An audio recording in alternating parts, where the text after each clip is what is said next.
प्रणाम सभी लोगों को। मैं वैद्य अरविंद पाठक आप सभी लोगों का स्वागत करता हूं। सभी लोगों को कोटि कोटि प्रणाम करता हूं। आइए आज हम लोग एक ऐसे बीमारी के बारे में पढ़ेंगे जो स्त्री रोगों से रिलेटेड है। और मतलब ऐसे पेशेंट हमारे पास आ रहे हैं, लेकिन अगर जानकारी अच्छे से नहीं होगी, हमको उसके बारे में ज्यादा मालूम नहीं होगा, तो चिकित्सा करना डिफिकल्ट हो जाएगा।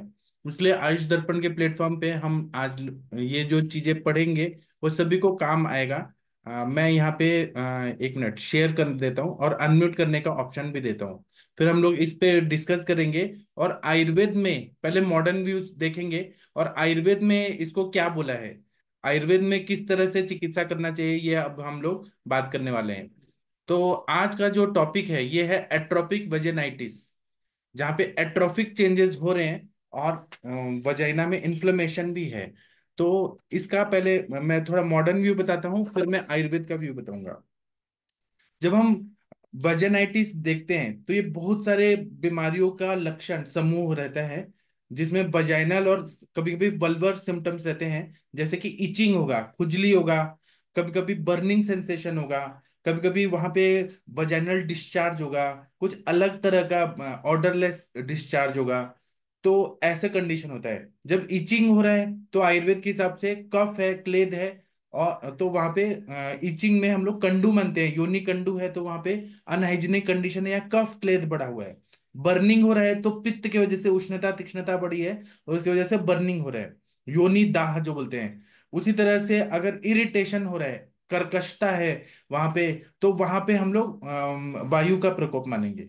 उसी तरह से वजाइनल डिस्चार्ज और ऑर्डर अलग अलग है, तो वात से, पित्त से, कफ से अलग अलग हो सकता है। ये सारा चीजें चरक संहिता में योनि व्यापक चिकित्सा में बताया गया है।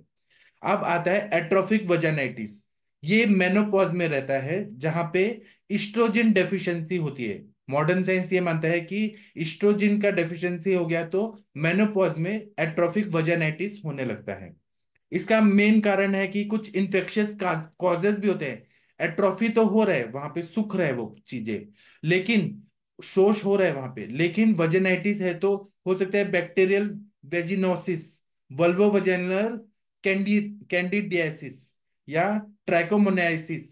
ऐसे बहुत सारे ये माइक्रो ऑर्गेनिजम्स है, उनकी वजह से वहां पे इन्फेक्शन हो रहा है। तो एट्रोफिक वजाइनाइटिस जो है ये मेनोपॉज में होता है। आप लोग के पास भी बहुत सारे माताएं बहनें आती होंगी जिनको मेनोपॉज हो रहा है, और मेनोपॉज में उनको बहुत सारा इरिटेशन हो रहा है, इचिंग हो रहा है, बहुत ज्यादा बर्निंग हो रहा है, अलग तरह का डिस्चार्ज निकल रहा है, बहुत परेशान रहते हैं।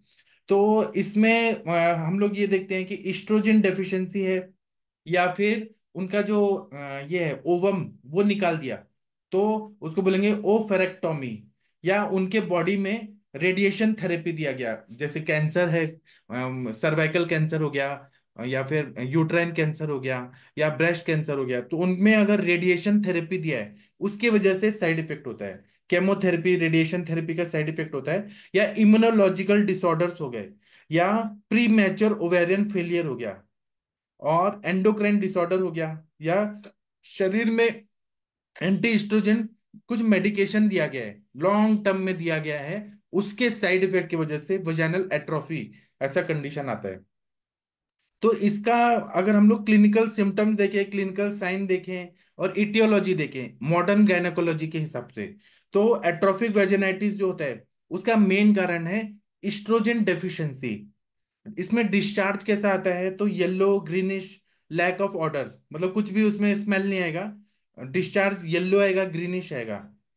पेन जो है वो पेन बहुत ज्यादा सीवियर पेन होता है, जो हम लोग आयुर्वेद में वातला योनि व्यापत बोलते हैं, उस पे अभी हम आएंगे, वातला योनि व्यापत पे। तो वैसे ही बहुत ज्यादा ड्राइनेस रहता है मेनोपॉज के टाइम पे। अगर वहां पे सेक्सुअल इंटरकोर्स किया जा रहा है तो पेनफुल सेक्सुअल इंटरकोर्स होता है। कभी कभी इसमें प्लूराइटिस होता है, कभी कभी नहीं भी होता है। वजाइना में वो क्या रहता है कि माइल्डली एरिथ्रेमेटोसस, एरिथ्रोमेटोस, इजिली ट्रोमेटाइज, मतलब वो इतना ज्यादा रुक्ष रहता है, वहां की त्वचा, अंदर का जो म्यूकोजल मेम्ब्रेन है वो इतनी ज्यादा सॉफ्ट रहती है और कर्कश रहती है, रुक्ष रहती है, कि जल्दी ही ट्रॉमा हो जाता है वहां पे। जैसे ही वहां पे कुछ पेनिस वगैरह जाएगा सेक्सुअल इंटरकोर्स में, फट जाता है, चिर जाता है, जैसे फिशर में कैसे चिर जाता है, कट जाता है, फट जाता है, छिल जाता है, वैसे वो जल्दी ट्रॉमेटाइज्ड हो जाता है और वहां पे खून खून आने लगता है बहुत ज्यादा। वल्वा में अगर देखें हम लोग, पूरा ऊपर का जो वल्वा होता है, लेबिया मेजोरा माइनोरा, वो पूरा एरिया जो रहता है, वो वेस्टिब्यूल जो है वो थिन और ड्राई रहता है। लेबिया मेजोरा जो है, उसका जो सबकुटेनियस फैट है वो कम हो जाता है। लेबिया माइनोरा जो है इरिटेटेड रहता है या फ्रिएबल रहता है। तो एट्रोफिक वेजिनाइटिस जो है वह क्लिनिकली अगर हम लोग देखें तो मेनोपॉजल टाइम में वायु का रुक्ष गुण बढ़ा हुआ है, वायु का हर चीज वहां पे बढ़ा हुआ है, एज रिलेटेड मेनोपॉज। और इस्ट्रोजन डेफिशिएंसी है, ठीक है, लेकिन एज रिलेटेड वो ज्यादातर सभी लोगों को होता है। तो उसमें वजाइनल ड्राइनेस होता है, इचिंग होता है, डिस्चार्ज होता है, इरिटेशन होता है, डिस्पेरोनिया। डिस्पेरोनिया मतलब पेनफुल सेक्सुअल एक्टिविटीज, मतलब वहां पे अगर सेक्स करना चाहें तो बहुत ज्यादा पेन होता है। और जो लोग, जो माताएं बहनें जो हैं, जिनका एस्ट्रोजन डेफिशिएंसी कम एज में हो गया, कोई मेडिसिन के साइड इफेक्ट से, रेडियोथेरेपी से, केमोथेरेपी से, उनको भी ये प्रॉब्लम बहुत ज्यादा तकलीफदायक रहती है। तो इसमें हम लोग को ये देखना होता है। एक मिनट रुकिए। अभी आप लोग को जैसे दिख रहा है, जो वॉल है वो कितना सूख गया है, ड्राई हो गया है, ऐसा होता है। तो यहाँ पे हमें हिस्ट्री देखना पड़ता है डायग्नोसिस करने के लिए। और फिजिकल फाइंडिंग क्या है, वजाइनल पीएच लेवल कितना है, फिर वजाइनल वेट माउंट प्रिपरेशन रहता है, उसमें सुपर इम्पोज्ड इन्फेक्शन देखना पड़ता है, कभी कभी कल्चर और साइटोलॉजी देखना पड़ता है, सिस्टेमिक और टॉपिकल एस्ट्रोजन ट्रीटमेंट करना पड़ता है। टॉपिकल मतलब वहां पे एस्ट्रोजन का क्रीम लगाना पड़ेगा वहां पे, और इंटरनली भी इंजेक्शन देना पड़ेगा, टैबलेट देना पड़ेगा एस्ट्रोजन का। इससे सिम्टम्स कम होते हैं। ये मॉडर्न साइंस का ट्रीटमेंट है। उसी तरह से वजाइनल एस्ट्रोजन प्रिफर किया जाता है, लेकिन क्योंकि वहां पे सिस्टमिक एब्जॉर्प्शन जो रहता है, मतलब हम पेट से लेंगे तो सिस्टमिक एब्जॉर्प्शन कम हुआ रहता है, और उसके साइड इफेक्ट बहुत ज्यादा होते हैं अगर मुंह से लिया जाए। तो इससे अच्छा है कि वहां पे क्रीम टाइप में कुछ लगा दिया जाए, जेली टाइप में एस्ट्रोजन लगा दिया जाए वजाइना में। तो इसके लिए एस्ट्रोजन कंटेनिंग क्रीम्स रहता है, पेस्ट्रीज रहते हैं, इंट्रावेजाइनल टैबलेट्स रहते हैं, या स्ट्रोडियल वजाइनल रिंग रहता है। तो इससे एट्रोफिक वजाइनाइटिस में काफी हद तक फायदा होता है। अब मैं कंचन मैडम से पूछना चाहूंगा, आपने अपने प्रैक्टिस में ऐसे पेशेंट देखे हैं मैम? कंचन मैम अनम्यूट कर पा रही हैं? जी सर, प्रणाम सर। हाँ, जी सर, आते हैं मेनोपॉजल कभी एज कभी। में। हाँ जी, बताइए। जी सर, बोलिए। वेजाइनाइटिस वाले पेशेंट आते हैं और बिल्कुल उन्हें से इचिंग बहुत होती है और मतलब बेयर भी नहीं हो पाती है इचिंग। बहुत सारे पेशेंट में ना वाइट डिस्चार्ज की भी तकलीफ रहती है, और वाइट डिस्चार्ज, और बहुत सारे पेशेंट में कोई डिस्चार्ज नहीं होता है फिर भी इचिंग रहती है। तो हाँ, आप जैसे हमें सिखाते रहते हो कि आप हमें कैसे डिफरेंशियल डायग्नोसिस करना चाहिए, मतलब वात से है, कफ से या पित्त से है। तो वहाँ पे बिल्कुल वैसे ही सिम्टम्स मिलते हैं। मोस्टली मेनोपॉजल साइड अगर पेशेंट है तो वहाँ पे ड्राइनेस की वजह से वजाइनाइटिस दिखता है। और जैसे यंग एज फीमेल है, सिक्रेशन ज्यादा आ रहा है, तो वहाँ पे कफ वाला सिम्टम ज्यादा दिखता है। मतलब वहाँ पे इचिंग भी दिखेगी और डिस्चार्ज भी दिखेगा। पित्त वाले में थोड़ा सा बर्निंग सेंसेशन भी बोलती है, थोड़ा डिस्चार्ज भी दिखता है, और इचिंग भी होती है थोड़ी बहुत। पर बर्निंग सेंसेशन वहां पे पेशेंट ज्यादा बोलता है। कभी कभी वहां पे छोटे छोटे बॉयज आ जाते हैं और खुजली करने की वजह से वो वहां पे बहुत ज्यादा रैशेज बना देते हैं पेशेंट। जी सर। जी। तो आयुर्वेद के हिसाब से पहले ये देख लीजिए, मैं यहाँ पे कुछ कर नहीं पा रहा हूँ, कुछ सेटिंग में प्रॉब्लम हो गया यहाँ पे। एक मिनट रुकिए। एक मिनट, मुझे इसको फिर से करना पड़ेगा, सेटिंग में कुछ तो गड़बड़ है। हाँ, अभी हो रहा है। तो इस टॉपिक पे और कोई कुछ बोलना चाहते हैं? आप लोग के पास ऐसे पेशेंट आए हैं, आप लोगों का कोई अनुभव है क्या? यहाँ पे एक लेडी डॉक्टर तो आप ही हैं। शशि मैम, आपने ऐसे पेशेंट देखे हैं क्या? मेनोपॉजल सिम्टम एज में ऐसे पेशेंट देखे हैं शशि मैम? कुछ बोलना हाँ चाहे? जी, हाँ जी सर, गुड इवनिंग सर। हाँ जी सर। मेनोपॉजल एज ग्रुप में तो ये प्रॉब्लम बहुत ज्यादा आती है, क्योंकि सबसे पहली बात है कि कई बार मेनोपॉजल एज ग्रुप में ड्राइनेस हो जाती है वजाइना की। और जब ड्राइनेस हो जाती है तो ईचिंग की प्रॉब्लम बहुत ज्यादा पेशेंट को आती है। और कई बार वैसे भी पेशेंट्स आते हैं जिनके मतलब अगर पुअर हाइजीन होती है तो उसकी वजह से होता है, और कई बार कुछ और गलत रिलेशनशिप वगैरह होते हैं, मतलब एसटीडी वगैरह के केसेस रहते हैं, तो वहां पर भी वेजाइनाइटिस के बहुत इशू आते हैं। तो ट्रीटमेंट में तो वही है, वॉश करना, और मतलब महातिक्तक घृत का लोकल एप्लीकेशन बहुत बढ़िया काम करता है ऐसे सारे केसेस में। यहाँ तक कि डिस्चार्ज में भी महातिक्तघृत सर बहुत बढ़िया काम करता है। जो स्मेल वगैरह रहती है सब सारी चीजें, तो ये है, इस तरह के पेशेंट्स आते हैं। तो बेस्ट तरीका हो तो वही है, धामन कराना। और मतलब महातिक्त घृत का या इस तरह का और भी चीजों का लोकल एप्लीकेशन करा सकते हैं। बहुत हल्का फुल्का है तो उसमें शद्धौत घृत का करा सकते हैं। जैसे मेरे पास एक पेशेंट हैं, उनकी एज होगी मैम की 60 के आसपास है। और उनको है इस तरह की इचिंग वगैरह की ज्यादा प्रॉब्लम है। और उनको रहता है यूटीआई वगैरह भी मतलब थोड़ा थोड़ा बना हमेशा रहता है। तो जब मैंने उनका पीबी किया तो पीबी करते हुए एकदम क्लियर कट दिखता ही है कि ऐसा कंडीशन है। तो उसके केस में सर मैंने उनका योनि धावन किया था। और योनि धावन के बाद में बहुत बढ़िया उनको आराम आया था मतलब। और उसके बाद फिर मैंने शुद्धोदघृत का पहले कुछ टाइम एप्लीकेशन कराया था, फिर महातिक्त घृत का लोकल एप्लीकेशन कराया था। तो काफी बढ़िया रिजल्ट आते हैं इससे सर। और योनि धावन के रूप में मैंने जो यूज किया था, बहुत सारी चीजों को यूज किया था शुरुआत में। तो पहले नीम वाटर से फर्स्ट टाइम वॉश किया था। और सेकंड टाइम जब मैंने योनि धावन कराया था तो उसमें मैंने नीम डाला था। फिर उसके अलावा हमारे पास पारिजात है, गिलोय है, और जामुन है। इन सब सारी चीजों के पत्तों को उबाल करके यूज किया था, क्योंकि ये बहुत सारे इसमें से पित्त शामक है।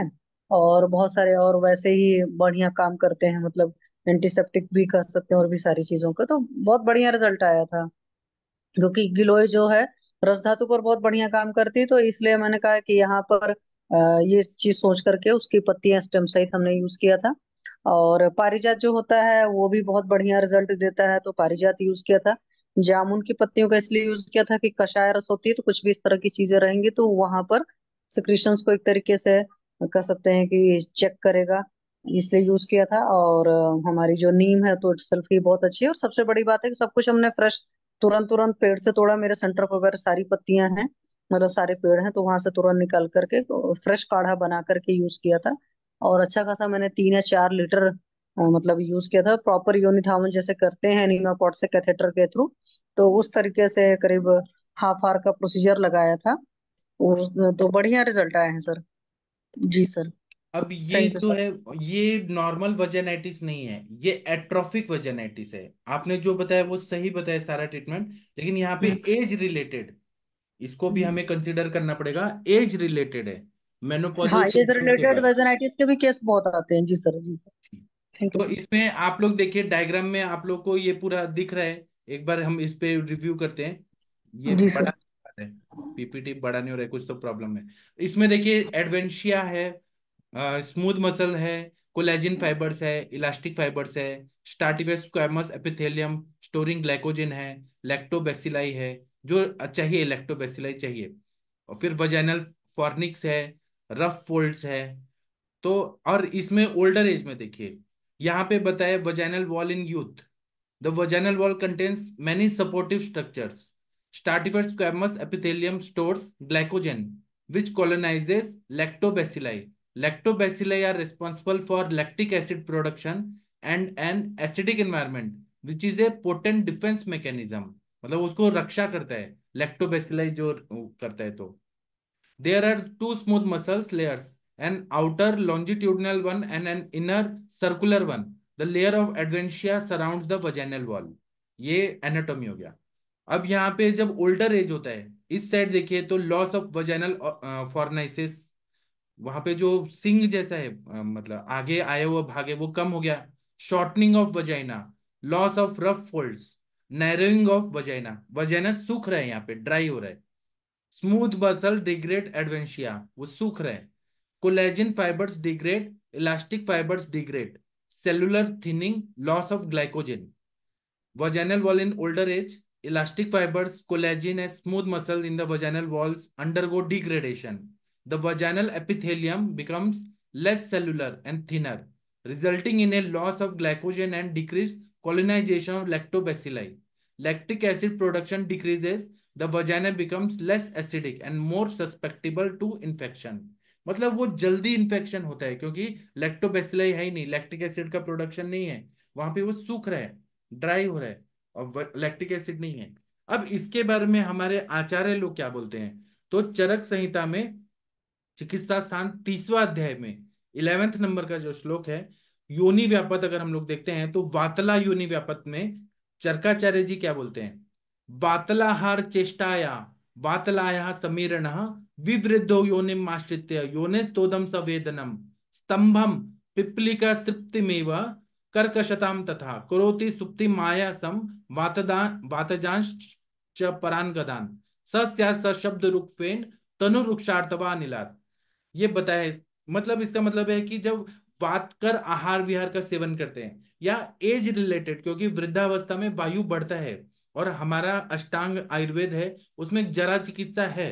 हम लोग जरा मतलब इन पुरुषों को ही सोचते हैं कि वो पुरुष ही बूढ़ा हो रहा है, स्त्रियों को हम लोग इग्नोर करते हैं कि वो बूढ़ी नहीं होती है। लेकिन ऐसा नहीं है, स्त्रियों में भी मेनोपॉज के बाद बहुत बुढ़ापा आने लगता है। और यहाँ पर हम जब ये गायनेकोलॉजी देख रहे हैं तो वहां पर वातला आहार विहार का सेवन हो रहा है, मतलब रात्रि जागरण हो रहा है, रुक्ष आहार विहार का सेवन हो रहा है, और मतलब बहुत ज्यादा स्ट्रेस लिया जा रहा है। होता ही है, वो सब माता बहनों को होता ही है एक एज के बाद। और अकेलापन रहता है या फिर जो भी चीज है, बहुत सारे कारण है, हम सब ने पढ़ा है। तो इसकी वजह से वायु जो है वो बढ़ जाता है और वो रुक्ष गुण से शीत गुण से वहां पे स्तंभित करता है। रुक्ष गुण से वहां पे जो रस रक्त का जो सर्कुलेशन है वो कम होने लगता है, स्नेहांश की कमी होने लगती है, सबसे मेन स्नेह कम होने लगता है। तो उसके वजह से क्या होता है, प्रिकिंग पेन होता है, जैसे सुई चुभ हो रहे हैं वैसे पेन होता है। हमारे पास ऐसे बहुत पेशेंट आते हैं जो बोलते हैं कि हमें योनि शूल हो रहा है, वजाइनल पेन हो रहा है मेनोपॉज के बाद, या हॉट फ्लशेस आ रहे हैं, या फिर ड्राइनेस ऑफ वजाइना, ऐसे होता है, सब होता है। और इस तरह से पेन होता है, स्टिफनेस होता है, ऐसा लगता है चींटियां काट रही हैं, क्रिपिंग ऑफ एंड्स, चींटियां काट रही हैं, पिपीलिका संचारवत वेदना या पिपीलिका कर्तनवत वेदना, चींटियां काट रही हैं। रफनेस होता है, मतलब खरता परुषता होता है। नमनेस होता है, मतलब वहां पे कोई सेंसेशन नहीं है, वो होता है। और वहां पे थकावट बहुत ज्यादा होती है, बहुत ज्यादा ऐसा लगता है कि मतलब शरीर अंग गड़ून जाने, ग्लानी बहुत ज्यादा होता है, क्लम होता है, मानसिक थकावट, शारीरिक थकावट होती है। मेरे पास आज एक ऐसे ही पेशेंट आई, तो वो 52 ईयर्स की हैं और उनका मेनोपॉज 2-3 साल पहले हो गया था। तो वो सेम सिम्टम बता रही थी ऐसा, इसलिए मैंने सोचा आज ये मैं पढ़ूंगा। तो वो बोली कि मैं सुबह उठती हूँ तब भी मुझे थकावट लगती है, शाम को रहती हूँ तब भी थकावट रहती है, बीपी नॉर्मल, शुगर नॉर्मल, सब कुछ नॉर्मल है, तब भी उनको ये प्रॉब्लम हो रही है। तो मैंने उनको यही सारा चीज बताई, जो चिकित्सा मैं बता रहा हूँ यही सब चीज बताया है। योनि पिचू करने को बोल दिया है, फलगृत खाने को दिया है, दीपन पाचन औषधियां दिया, और पीचू रखने को मैंने बोला है। अभी आगे देखिए, तो यहाँ पे थकावट होता है, क्लम होता है बहुत ज्यादा, और बहुत वात की बीमारी होती है, जैसे जॉइंट पेन, शोल्डर पेन, उंगलियों में बहुत पेन होने लगता है, रिस्ट जॉइंट में पेन, नी जॉइंट में पेन, ऐसे पेन होता है बहुत ज्यादा। और जो मेंस्ट्रुअल डिस्चार्ज अगर हो रहा है तो नॉर्मल ये डिस्चार्ज नहीं, नॉर्म ये कुछ अलग तरह का डिस्चार्ज है। उसमें कभी कभी आवाज आती है, साउंड है, सशब्द रुक, पेन होता है, झागदार होता है, अगर बहुत पतला पानी जैसा होता है, ड्राइनेस बहुत ज्यादा रहता है। चक्रपाणी जी क्या बोलते हैं, इस पर टीका लिखा है चक्रपाणी जी ने, सशब्द रुक फेन तनु रुक्षार्थ वेति अनिर्ता अपव्ययम भूतार्थवा भवति तेन वातिक प्रदेय रूपेयम योनि व्यापत। मतलब चक्रपाणी जी बोलते हैं कि यह कभी कभी अगर यंग एज में आ रहा है ऐसा, मतलब जब मेनोपॉज नहीं हुआ है तो मेंस्ट्रुअल पीरियड जैसा ही रहता है, बीच में भी ये तकलीफ होने लगती है और बहुत ज्यादा पेन होने लगता है। वातज वातज अस्त्रिग्धर जो रहता है, वातज रक्त प्रदर, उसमें भी ये सिम्टम्स हो सकते हैं जब यहाँ पे पेन वगैरह हो रहा है। लेकिन हम लोग आज जो पढ़ रहे हैं एज रिलेटेड मेनोपॉजल सिम्टम, मतलब वजाइनल चेंजेस क्या हो रहा है। तो इसका और संप्राप्ति देखें तो अगर वातल आहार विहार का सेवन हो रहा है, पेशेंट अगर वात प्रकृति के हैं और वो घृत का सेवन नहीं कर रहे हैं, कभी बस्ती नहीं लिया, कभी उन्होंने यूनि पिचू नहीं रखा, घृत एकदम बंद है, तो जल्दी एजिंग होने लगता है मेनोपॉज के बाद। और कैल्शियम की कमी, डॉक्टर लोग बताते हैं कैल्शियम की गोली शुरू कर देते हैं। लेकिन वात प्रकोप जब होता है, अपान वायु प्रकोपित होता है, तो वह योनि और गर्भाशय में जाता है और वहां पे कर्कशता आती है योनि प्रदेश में, तोद होता है, वेदना होती है। और सुश्रुत संहिता में क्या बोला है, सुश्रुत संहिता उत्तर तंत्र में 38 नंबर का अध्याय, उसमें 11 नंबर का श्लोक है, वातला कर्कशा स्तब्धा शूल निस्तोद पीड़िता। मतलब सुश्रुताचार्य जी बोलते हैं कि ये वातला योनि है, उसमें रुक्षता बहुत ज्यादा बढ़ती है, कर्कशता होती है, स्टिफनेस आता है, स्तब्धता होती है, और बहुत सीवियर प्रिकिंग पेन होता है, जैसे सुई चुभ हो रहे हैं, बहुत ज्यादा पेन होने लगता है।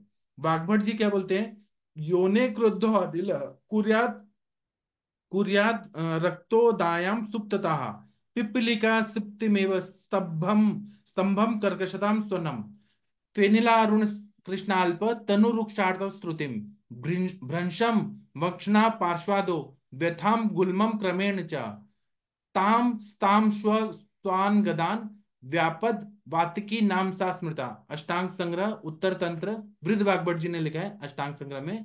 38 नंबर का अध्याय है, 33 नंबर का श्लोक है। इसमें ये बताते हैं कि वायु जब अपान वायु जब प्रकुपित होता है तो पूरा जो पेल्विक रीजन है वहां पे पेन होने लगता है, एक्यूट और प्रिकिंग पेन होता है और खिंचावट होती है, ऐसा लग रहा है जैसे खींच रहा है बहुत ज्यादा। और वहां पे बाध्यता आती है, नमनेस होता है, वहां पे सुन्न पड़ जाता है, जैसे लगता है एनेस्थीसिया दिया है। फिर वहां पे स्टिफनेस रहती है, रफनेस रहता है और वहां से वायु निकल रहा है, ऐसा फील होता है। मेरे पास भी जो पेशेंट आई वो बोली कि वहां से ऐसा फील होता है जैसे कुछ एयर का बबल टाइप निकल रहा है, ऐसा उनको फील हो रहा था। इसमें जो डिस्चार्ज होता है वो झागदार होता है, रेड और ब्लैकिश होता है। रेड या ब्लैकिश स्कैंटी होता है, थोड़ा सा होता है, थिन और ड्राई होता है। ये मेंसेस वाला नहीं है, वहां से स्त्राव निकल रहा है। बॉडी प्रोटेक्ट करने का कोशिश करती है कि पूरा रुक्षता बढ़ के फट ना जाए, इसलिए थोड़ा सा स्त्राव होता है, लेकिन वो बहुत ही बिना स्निग्ध वाला स्त्राव हो जाता है। ड्राइनेस बहुत रहती है, पूरा ग्रॉइन एरिया में पेन होता है और इसके वजह से बात व्याध या गुल्म वगैरह भी होते हैं, कमर दर्द, फिर घुटनों का दर्द, ऑस्टियोपोरोसिस, ये सब बहुत कंडीशन खराब होती है। और वात रोग बढ़ते हैं तो इसमें ना बहुत ज्यादा ये होता है, मतलब कमर दर्द, लोअर एब्डोमिनल पेन थोड़ा थोड़ा रहता है। और खाने पीने का भी जो रहता है ना, डाइजेशन वो वीक रहता है, भूख ही नहीं लगती है, ऐसे अग्निमान टाइप रहता है। इस पे ये जो इंदु जी हैं जिन्होंने टीका लिखी है अष्टांग संग्रह पे, उन्होंने बहुत बड़ा श्लोक लिखा है। उन्होंने लिखा है कि योना वित्यादिनाम लिंगान युच्यन्ते योनि क्रुद्धो वायु रुगादिन कुर्यात। मतलब जब वायु योनि में चला जाता है तो रुक आदि करता है। फेनिलार्तवात्यार्तव विशेषणम तस्य स्तुत्या संबंध भ्रशो योनि भ्रंशा। कभी कभी वजाइनल प्रोलैप्स होता है। ऐसे बहुत पेशेंट आते हैं कि वजाइनल प्रोलैप्स हो रहा है, सर्वाइकल प्रोलैप्स हो रहा है या यूट्राइन प्रोलैप्स होता है, ये भी होता है। फेनिल भी होता है आर्तव, जो मतलब कुछ स्त्राव निकल रहा है वहां से। और बहुत डेंजरस कंडीशन होती है, वजाइनल प्रोलैप्स होता है। मुझे भी बहुत सारे पेशेंट बताए मेनोपॉज के बाद बिना किसी कारण से प्रोलैप्स होने लगा, क्योंकि वहां की जो स्नायु है, कंडरा है, मांसपेशियां है, वो रुक्ष हो गए हैं, वो लूज हो रही हैं। और भ्रंश, त्रंस, व्यास, आयास, ये सब क्या हो रहा है, वायु की वजह से हो रहा है। वायु ने लूज कर दिया है। इसलिए अब वहां पे बस्ती देना बहुत जरूरी है। बस्ती देने से ही वो ठीक होता है, या योनि बस्ती, उत्तर बस्ती। इसी तरह से बोल रहे हैं कि तान स्थान स्वान वातजन स्तंभाधीन गदन, वहां पे स्तंभ होता है कभी कभी वायु की वजह से। इयम वातिकम नाम योनि व्यापक स्मृता दुष्ट भोजादिनाम कुपितो वायु योनि रुगादिन कुर्यात। मतलब अगर दुष्ट खाना खाया, जो रुक्ष है बहुत ज्यादा, ठंडा खा रहे हैं, फ्रिज का खा रहे हैं, कोल्ड ड्रिंक्स बहुत ज्यादा पी रहे हैं, रात्रि जागरण बहुत कर रहे हैं, और काम शोक भयाद वायु भय में है, क्रोध काम शोक शोक में है बहुत ज्यादा, डिप्रेशन में है, तो या कामावस्था में बहुत ज्यादा है मेनोपॉजल एज में, तो उसकी वजह से वायु प्रकोपित हो जाता है। और मानसिक कारण भी है, शारीरिक कारण भी है। तो ये रुक आदि करता है, पेन वगैरह करता है। पिपली का तृप्ति में वो तासाम, मतलब चींटियां काट रही हैं, और तृप्ति मतलब वहां पे ऐसा लगता है जैसे अंग सो गया है। तासाम संचरण प्रत्यर्थ मित्यर्थ, चींटियां काट रही हैं, टिंगलिंग और नमनेस ऐसा फीलिंग होने लगता है। कर्कशताम काठिन्यम, वहां पे कठिनता, एकदम ड्राई हो जाता है, और ऐसे वहां के जो इनर लाइनिंग है वो कठिन हो रहा है, कर्कश हो रहा है। स्वन योनि मुखाद्याप यदो वात स्वनिर्गमनम, वहां पे वायु निकलने का कोशिश कर रहे हैं, और योनि मुख जो है वो पूरी तरह से सूख गया है बहुत ज्यादा। फेनिलम फेन युक्तम अरुणम कृष्णम कृष्ण वर्णम व अल्पम बहुतनु स्वच्छम रुक्षम अस्निग्धम एवं भूतस्यार्तवस्य श्रुति श्रवणम। वहां पे जो स्त्राव निकल रहा है, बॉडी प्रोटेक्ट करने के लिए कुछ स्त्राव निकालती है, तो झागदार कुछ तो निकलेगा, फेन युक्त निकलेगा, अरुण रंग का निकलेगा, काले रंग का निकलेगा, या फिर अल्प निकलेगा, या बहुत ज्यादा स्त्राव निकलेगा, स्वच्छ पानी जैसा कुछ निकलेगा। रुक्षता युक्त भी, ड्राइनेस भी है लेकिन बॉडी पानी निकल रही है वहां पे हल्का, जिसमें अस्निग्धता है, कोई स्निग्ध नहीं है। जैसे कि अब पैराशूट ऑयल है, डबल रिफाइंड जो ऑयल वगैरह रहते हैं उसमें स्निग्ध गुण है ही नहीं, एकदम पानी जैसा रहता है, वैसा स्त्राव निकल रहा है। एवं भूतस्य आर्तवस्य श्रुति श्रवणम, इस तरह से श्रुति है वो आर्तव टाइप कुछ निकलता है वहां पे, आर्तव नहीं है लेकिन कुछ डिस्चार्ज निकलता है, पुरुलेंट डिस्चार्ज वहां से निकल रहा है। एक बात अगर देखें तो जो यंग स्त्रियां रहती हैं उनमें जब वो रोमांटिक मूवी वगैरह देती हैं देखती हैं, तो जब स्त्राव होता है, स्खलन होता है, तो वहां पे लुब्रिकेशन जो कुछ निकलता है सेक्सुअल एक्ट के पहले, तो वो बहुत चिकना होता है, मतलब स्निग्ध होता है। और उसके बाद में इच्छा बहुत ज्यादा होती है सेक्सुअल एक्टिविटी के लिए, तो वहां पे स्निग्धता होती है। यहाँ पे कैसे है, पानी जैसा निकल रहा है, अस्निग्ध बताया। ये मैं नहीं बोल रहा हूँ, ये इंदु जी बोल रहे हैं। इसी तरह से स्त्रंसम मिति पाठ, स्त्रंस होता है वहां पे, मतलब वो भाग जो है वो प्रोलैप्स हो रहा है, स्त्रंस हो रहा है, बहुत ज्यादा निकल रहा है। स्त्रंसो वेदना विशेषा, एक तरह से वेदना टाइप हो रहा है कि बाहर निकलना चाह रहा है या अंदर की तरफ घुस रहा है। उसी तरह से यहाँ पे अंतर्मुखी योनि व्यापक नहीं बोला है, यहाँ पे स्त्रंस बोला है, मतलब एक अलग तरह का वेदना होता है जो खिंचावट वाला होता है। वंक्षण पार्श्वादो व्यथाम, वंक्षण में ग्रॉइन एरिया में पार्श्व में बहुत व्यथा होती है। वंक्षण व पार्श्वश्च कटि पृष्ठ परिग्रह, कमर में पीठ में ऐसा लगता है जकड़ गया है पूरा, जो सेक्रल एरिया है वो पूरा जकड़ गया है। पार्श्व में भी बटक का एरिया है वो पूरा जकड़ गया है। वंक्षण ग्रॉइन एरिया में भी जकड़ गया है। क्रमेण उपेक्षा काली कालातिपातत गुल्मम गुल्माख्यम रोगम तांस तांस नायाम अक्षेप स्तंभादीन स्यान वात व्याधि संबंधिनो गदांश करोति एवं विधासा वातिकी नाम योनि व्यापक स्मृता। इसका मतलब है कि ये अगर उपेक्षा किया, इसकी चिकित्सा नहीं किया, तो गुल्म या गुल्म जैसे रोग पेट में कर देता है। गुल्म जो रहता है वो पेरिटोनियम और जो हमारे इंटरनल ऑर्गन है उसके बीच में हवा का गोला टाइप बना देता है, बहुत ही वो असाध्य टाइप करता है। और वात व्याधि संबंधी सारी बीमारियां कर सकता है, और इसको वातिकी नाम का योनि व्यापक बताया गया है। और योनो आर्तव स्त्रुतिम, जो योनि से आर्तव निकल रहा है, स्त्रुत हो रहा है वो चीज, तो वो किस तरह से होता है, पानी जैसा ड्राइनेस युक्त रहता है, उसमें स्निग्धता नहीं रहती है। उसी तरह से ये बोल रहे हैं स्वर्ण योनि मुखाद्यपेदो वात स्व निर्गमनम। और अष्टांग हृदय उत्तर तंत्र में अरुंधत जी की जो सर्वांग सुंदर टीका है उसमें बोला गया है कि वायु निकल रहा है, एयर बबल्स निकल रहे हैं, ऐसा फील होता है और दिखता भी है। अब इसकी चिकित्सा अगर आयुर्वेद में देखें तो चरक चिकित्सा स्थान 20 में 20 नहीं 30 में 110 111 नंबर का श्लोक है, वो क्या बताया है, वातला योनि व्यापक का। ये अप्लाई मेनोपॉजल सिम्टम में भी होता है, एट्रोफिक वजाइटिस में भी होता है।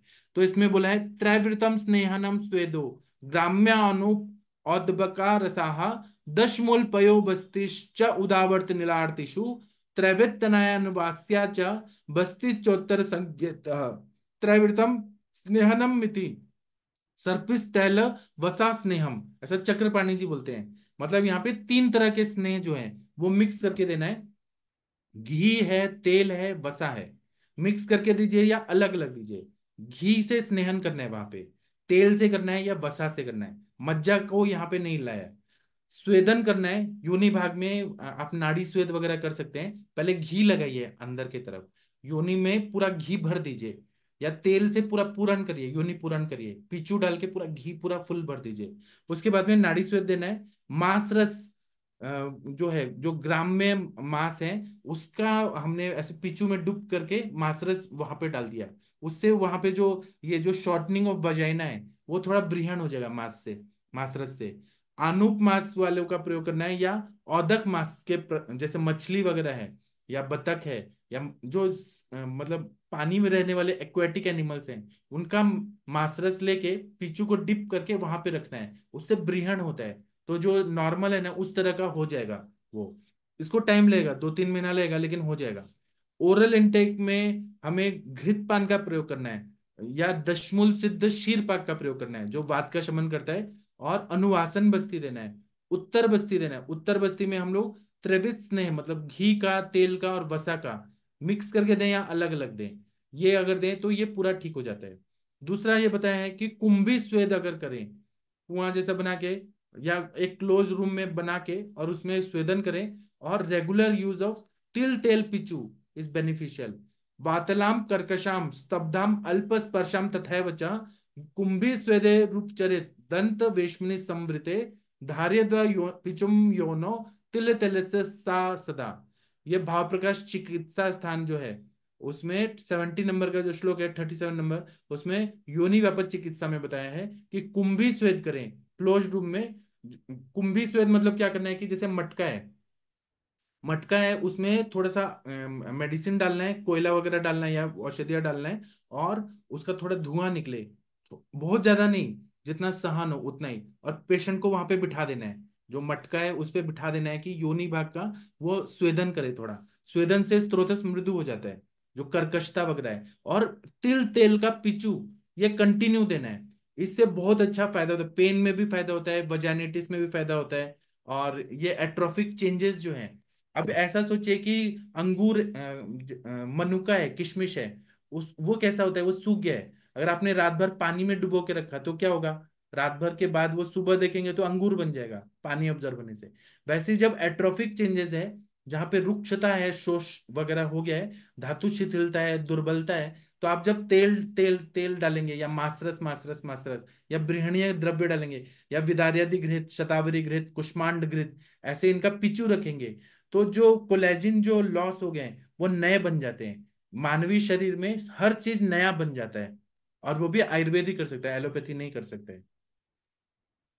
अब आप लोग कुछ बोलना चाहते हैं तो बोलिए। कंचन मैम, आपको कैसा लगा ये ट्रीटमेंट और ये कॉन्सेप्ट सब आयुर्वेद का? कंचन मैम बहुत कुछ। अच्छा था सर, बहुत ही अच्छा था से बहुत अच्छा आपने डिटेल में समझाया। और बहुत सारे पेशेंट है होते हैं सर ऐसे। और इसे बिल्कुल आपने आयुर्वेद और मॉडर्न के हिसाब से हमें बहुत अच्छा समझाया सर। Thank you so much. जी। और शशि मैम, आप कुछ बोलना चाहेंगी इस टॉपिक पर? डॉक्टर शशि तिवारी मैडम जी। हाँ जी सर, गुड इवनिंग सर, बहुत अच्छा आपने बताया और बहुत अच्छा लगा है इस तरह का लेक्चर करके। मैं तो और चाहता हूँ कि हर मेनोपॉज के हर एज में, जो 50-55 साल के बाद मेनोपॉज एज है, सबको आप योनि पिचू बोलते हैं, फलगृत हाँ खनिकों दे। हाँ जी सर, उस दिन उनका सुन रही थी मैं, किसी और का था एक्चुअली, कि शायद सर का ही लेक्चर था, तो उन्होंने एक चीज बोला सर को, ने बहुत अच्छी चीज ही, वो ऐसा नहीं कि मेनोपॉजल के लिए, जैसे आजकल एक चीज होता है ना, बहुत लेट एज में लोगों की शादियां हो रही हैं, और हाँ डिजायर तो डेवलप होता ही है। तो हाँ जब डिजायर डेवलप हो रहा है और भाई शादी नहीं हो रही है, तो उसकी वजह से भी काफी प्रॉब्लम आ रही है। तो जमदग्नि सर ने कहा कि वहां पर योनि पीछू एक बहुत बढ़िया ऑप्शन होगा, क्योंकि योनि पीछू के साथ क्या होगा, वहां स्नेहन होगा। तो स्नेहन होने की वजह से जो दुनिया भर की मतलब फीमेल्स में प्रॉब्लम आ रही है, वो प्रॉब्लम कम आ जाए आएंगी। हालांकि ये है कि बहुत सारे पेशेंट राजी नहीं होते हैं, अनमैरिड लोग, योनि पीछू करने के लिए। लेकिन अगर वो योनि पिचू करते हैं या कुछ भी इस तरीके से वहां प्रॉपरली डेली हमेशा स्नेहन हो रहा है, तो जो प्रॉब्लम्स आ रही हैं आजकल लेट मैरिजेस वगैरह में, वो सारी चीजें नहीं होंगी। तो एक तरीके से ये अवेयरनेस मेरे ख्याल से 20 के बाद ही लड़कियों में डालनी चाहिए, क्योंकि शादी बहुत लेट एज में लोगों को करना है। तो वहां पर स्नेहन होते रहे तो प्रॉब्लम्स कम से कम होगा। जी सर, थैंक यू सर। और आप लोगों को ये मालूम होगा कि पहले जब डिलीवरी वगैरह होती थी, उसके बाद में घृत वगैरह कितना खिलाया जाता था, गोंद का लड्डू, और क्या क्या चीजें खिलाई जाती थी, पौष्टिक चीजें, तो उसका हाँ जी सीक्रेट सर, हमारे भी ये यहाँ ना हो। हाँ, खाया है मेरी देवरानी ने, मतलब उसने अच्छा खासा घी तो डेली खाया आपने नहीं है। खाया? और आपने नहीं नहीं खाया? सर, मेरा तो सिजेरियन हुआ था, तो मैं मतलब वो एलोपैथी वाला तुरंत दिमाग माइंड सेट था, मतलब उन्होंने कह दिया कुछ टच नहीं करना है, तो मैंने तो कुछ भी नहीं खाया पिया, इसलिए तो मेरी बॉडी बर्बाद हो गई। तो मेरी देवरानी ने, तो उसकी नॉर्मल डिलीवरी थी, और उसने वाकई दबा कर खाया था घी वगैरह। जो गांव में कल्चर होता है ना, कि सुबह सुबह कटोरी में लगभग चौथाई कटोरी घी होता है, उसमें चीनी डालकर सुबह सुबह पहला खाना वही खाया जाता है। पहले वो खाते हैं, फिर खाना वगैरह खाते हैं, आप मतलब क्यों उस बोली सबको। कि मेरा बर्बाद हो गया? आपका कोई बर्बाद नहीं हुआ, आप घृत पान सर करिए 10 किलो अगर घी। जैसे आप सिजेरियन होता है ना, तो एलोपैथिक माइंडसेट में घी तेल टच ही नहीं किया। अभी और एक खा सकती दिमाग है ना आप, अभी खा सकती है ना? हाँ, तो मेरा कहने का मतलब है कि वो मैंने रियल में देखा है कि जो लोग वाकई हाँ घी तेल खाए रहते हैं, उनकी हाँ बॉडी बहुत अच्छी होती है। ये जो हाँ बीच में कल्चर चला ना लड़कियों को जीरो फिगर वाला कंसेप्ट में, उसमें पूरी बॉडी बर्बाद हो जाती है। और जो लोग बढ़िया से घी तेल मलाई ये सब सारी चीजें अच्छे से खाए होती है, मतलब लड़कियां, आप मेहनत करो उसको पचाने के लिए, लेकिन अगर आप वो अच्छा खाया तो आपके शरीर में बहुत जान होती है। जैसे मेरी देवरानी, इतनी बढ़िया उसके अंदर ताकत है ना, फिजिकल पावर, कि she is now 40 years old, लेकिन ताकत देखो तो एक मेल से एक अच्छी फिजिकल पावर है। उसके पीछे वजह है कि उन्होंने खाया है खूब अच्छे से। हाँ। तो मैं तो बच्चियों को यही कहना चाहती हूँ, खाओ पियो बढ़िया से, मतलब वो जंक फूड नहीं, घी खाइए, मलाई खाइए, दूध पीजिए, अच्छा हेल्दी डाइट लीजिए, और बढ़िया से फिजिकल लेबर करिए, मतलब अपनी आपकी सपोर्ट करे। तो उसके बाद आपके शरीर में बहुत अच्छी सी ताकत होती है, और फिजिकली मेंटली आप दोनों बहुत स्ट्रांग होते हो। जी।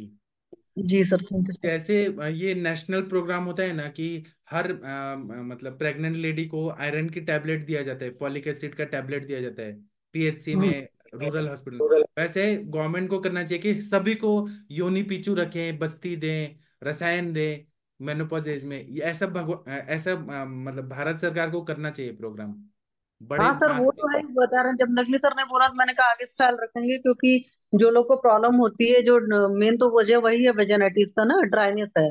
जहां पर भी ड्राई रहेगा वहां प्रॉब्लम ईचिंग की आती ही आती है। और हर इन्होंने क्या जगह बताया कि लैक्टोबैसिलाई नहीं रहता है, कोलोनाइजेशन नहीं रहता है, लैक्टिक एसिड नहीं रहेगा, तो वो बैक्टीरिया डायरेक्ट अंदर घुस जाते हैं, फिर वो वजाइनिटिस बार बार होगा, ऐसा अब बताया। महातिक्तघृत का लोकल एप्लीकेशन कराइए, विद इन हाँ। 1-2 सिटिंग आराम आता है, मतलब इतना बढ़िया वो एंटीबायोटिक काम करता है। मैं तो सीधे कहती हूँ कैंडिड वैंडिड लगाने की कोई जरूरत नहीं है। महातिक्तघृत का रात में एप्लीकेशन करके सो जाओ। जी। अगर कुछ भी नहीं कर पा रहे तो इतना ही कर दो, उतने पर ही बहुत जल्दी रिजल्ट आते हैं सर। जी। और जी सर। आयुर्वेद के हिसाब से कफ दोष कम होगा, कफ का स्निग्ध गुण कम होगा, वायु का रुक्ष गुण बढ़ेगा। तो हाँ जी, हाँ कफ जी। नहीं है तो फिर वहां पे इन्फेक्शन होगा। कफ भी हाँ तो जी, एक हाँ तरह जी। से प्रोटेक्शन करता है वहां पे, म्यूकोजल मेम्ब्रेन। हम्म। जी। जी सर, थैंक यू सर। हाँ, डॉक्टर प्रशांत भट्ट जी, महेंद्र सर, आप कुछ बोलना चाहेंगे? अभय सर, कुछ बोलना चाहेंगे आप लोगों के पास भी पेशेंट आएंगे, आप लोगों को बोलना होगा ये कॉन्सेप्ट से। चंद्रकांत जी, हाँ बोलिए महेंद्र सर, बोलिए एक सर पेशेंट महेंद्र देखिए, उसकी गुप्ता उम्र जी। करीबन, हाँ सर नमस्कार जी। हाँ प्रणाम। एक पेशेंट था, उसकी उम्र करीबन 48 के आसपास थी। जी। और उसको करीबन वो 1-1.5 महीने के पीरियड की बात है, तो उसको इस तरह की दिक्कत थी। तो उस समय मैंने तो उसको सहस्त्रादि तेल का पिक्चर रखवाया था, और इसका त्रिफला का धावन करवाया था। साथ जी। में उसको मैंने कुछ वातनाशक और इस तरह की मैंने सूजन की और दर्द के हिसाब से गुग्गुल वगैरह इस तरह का प्रयोग किया था, तो उसमें तो उसको आराम मिल गया। लेकिन अभी कल की प्रॉब्लम है कि उसके ब्लैडर में सूजन आ रही है, ब्लैडर में दिक्कत होने लग गई। तो इससे इसका कोई उधर असर हो सकता है क्या? हाँ, सूजन आ रही है तो वायु का प्रकोप हो रहा है ना सर, कहीं ना कहीं। तो क्योंकि उसने सोनोग्राफी कराई है अभी, जो पाँच, वो ब्लैडर में सूजन बताई है उसमें। तो क्या सिस्टाइटिस है क्या? इतना सिस्टाइटिस नहीं है, लेकिन हल्की सी सूजन है उसमें सर ब्लैडर आप में, तो तो मैं उसको। दीपन पाचन वगैरह करिए, दीपन पाचन अनुलोमन करिए, उसके बाद में अग्नि बढ़ने के बाद घृत पान कराइए। और वहां पे जो काम करने वाली दवाइयां हैं जैसे गोक्षरादि गुकुल, चंद्र प्रभावटी, पुनर्नवा गुकुल, ये दीजिए। और वहां पे वर्ती तो आप नहीं बनाते ना, वर्ती दीजिए, अवपीडक्स नहीं दीजिए, बस्ती दीजिए तो ठीक हो जाएगा। अगर पेन है वर्णनवास तो दी और बात है। 1 ml की मैंने उसमें धनवंतर तेल का ब्लैडर में वो भी डलवा दिया, तेल भी। हाँ हाँ। और उसको उसके पेशाब में थोड़ी बहुत तो आराम है, लेकिन इतना आराम नहीं जितना होना चाहिए। वो तो कि रात में टाइम लगेगा सर, 7 दिन लेकिन करिए। रात में कुछ दिक्कत ज्यादा आती है उसको। सर टाइम लगेगा, तूनी प्रति तूनी वेदना हो रही है ना, तो टाइम लगेगा। उनको बोले 10-15 दिन तो लगेगा इसको ठीक होने में। टाइम लगेगा लेकिन हो जाएगा सर, धीरे धीरे कवर हो जाएगा। मतलब नाइट में दिक्कत बता रही है उससे, न्यों के दिन में तो ठीक रहता है। न्यों के जैसे मैंने उसको ये तेल बताया ब्लैडर में डालने को, तो वो जी। डाला उसने, उसमें आराम है उसको बहुत। मैंने गुप्तरादि भी दिया है, और तुम्हारे चंद्र प्रभा भी दिया है, वर्णादि पास से दिए हैं। जी। और संग में बंगेश्वर रस भी दिया है, क्योंकि वो यूटीआई में भी काम आता है, तो उसके हिसाब से वो भी मैंने चालू कर दिया, बंगेश्वर। जी। तो जी। आराम तो उसको है। ये उपचार भी दिया है साथ में, यूरिन की वजह में, यूरिन जिससे साफ हो जाए उसको। जी लेकिन सर। फिर भी वो पेन नाइट में बताती है, नाइट में पेन मेरे ज्यादा तो होता है। आप सर 10 मूलारिस्ट दीजिए ना सर उनको, 10 मूलारिस्ट और कनकासव दे दीजिए। ठीक। 10 मूलारिस्ट से ये पेन कम हो जाएगा। या अभ्यारिस्ट और 10 मूलारिस्ट दे दीजिए, या हिंगवाष्टक चूर्ण को घी के साथ दे दीजिए, या लशुन अधिवटी, शंखवटी, ऐसे कुछ अनुलोमन करने का भी दे दीजिए। वो मैंने उसको हिंगवाष्टक चूर्ण दे रखा है सर। घी के साथ, गर्म पानी के साथ हिंगवाष्टक चूर्ण दीजिए। हाँ, और वो उसको आसवरिश दीजिए सर, 10 मूलारिस्ट से बहुत अच्छा फायदा होगा। अब दस तब तो मूलारिस्ट जो कुमारी। कनकासा भी नहीं दिया उसको, उसको ही देता हूँ। फिर उसको उसी से शायद उसके रिलीफ मिल जाए। नाइट में पेन और तो दिन में सही रहती है ना, कि दिन में सही हूँ मैं। वो एएनएम है अपने पास में, तो वो बता रही थी फिर उस तो दिन। सर आप कनकासा और दशमलव दीजिए ना, विद इन 24 आवर्स पेशेंट का पेन एकदम सबसाइड हो जाएगा। इतना बढ़िया दवाई है। और वो भी तो ज्यादा बताऊँ, दीजिए, 50-100 ml तक दीजिए, दिन में मैं 3 बार कहूँगा, 4 बार। मैं भी कहता हूँ उससे, और वो ले आएगी अभी और जाके ले भी लेगी। हाँ सर, अच्छा होगा सर, बहुत अच्छा फायदा होगा। ठीक है। हाँ डॉक्टर महाजन सर, आप कुछ बोलना चाह रहे हैं? हाँ, प्रणाम सर। हाँ प्रणाम सर, बताइए सभी को सर। प्रणाम। ये किडनी स्टोन का पेशेंट था, तो उसने इंजेक्शन भी लगवाया। मुझे फोन आया कि मेरा तो इंजेक्शन से भी दर्द नहीं ठीक हो रहा। तो मैंने फिर उसको पूरा ट्रीटमेंट लिख दिया। तो उसको मैंने कनकासव और दशमूलारिस्ट दिया। कनकासव 50 ml और कनकासव 40 ml और दशमूलारिस्ट 50 ml। जी। तो विद इन 15 मिनट्स उसका दर्द ठीक हो गया। और हाँ उसको 2 बार लेना पड़ा, रात को फिर 12 बजे लेना पड़ा। मैंने कहा जब भी दर्द हो तो ये ले लेना पानी डाल के। बराबर। और नेक्स्ट डे उसको एक ही बार दर्द हुआ, और उसके बाद तो उसको दर्द हुआ ही नहीं।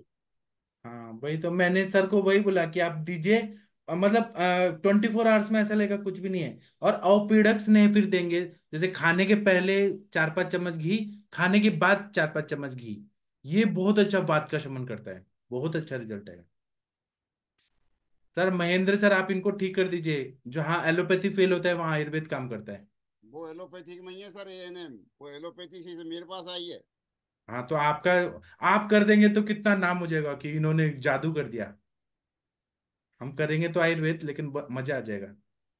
वो तो जादू जैसा ही काम किया उसने। हाँ वही ना, आप सर महाजन सर जो बोल रहे हैं ना, वो 100% काम करता है। सही बात है आपने। या हम अनुवासन बस्ती देते हैं, तेल का बस्ती।